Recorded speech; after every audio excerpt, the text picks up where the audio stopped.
Hello guys, मैं आपकी राधिका और हमारे यूट्यूब चैनल पे आप लोगों का बहुत बहुत स्वागत है। तो आज आप लोगों के लिए बहुत ही प्यारा सा भजन है।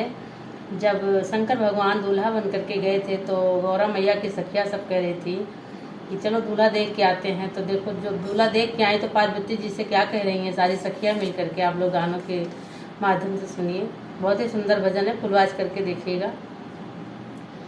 पार्वती तेरा सैया मैं देख आई, पार्वती तेरा सैया मैं देख आई। माथे पे उनके चंदा विराजे, माथे पे उनके चंदा विराजे।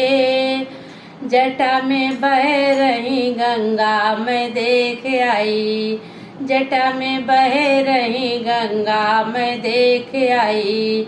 पार्वती तेरा सैया मैं देख आई। गलों में पहने सर्पों की माला, गले में पहने सर्पों की माला।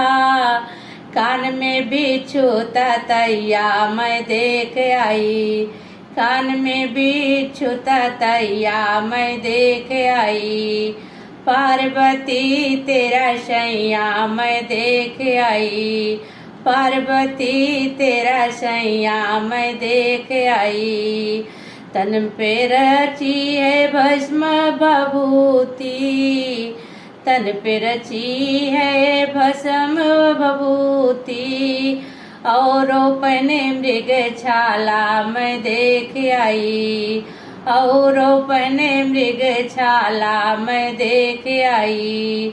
पार्वती तेरा सैया मैं देख आई, पार्वती तेरा सैया मैं देख आई। भांग धतूरा के भोग लगावे, भांग धतूरा के भोग लगावे। भंगिया पिए बरबर प्याला मैं देख आई, भंगिया पिए बरबर प्याला मैं देख आई। पार्वती तेरा सैया मैं देख आई। डम डम डम डम डमरू बजावे, डम डम डम डम डमरू बजावे। भूत प्रेत नचावे मैं देख आई, भूत प्रेत नचावे मैं देख आई। पार्वती तेरा सैया मैं देख आई। तो देखिए सखिया किस तरह से शंकर भगवान की तारीफ कर रही हैं। कैसा लगा कमेंट में ज़रूर बताइएगा।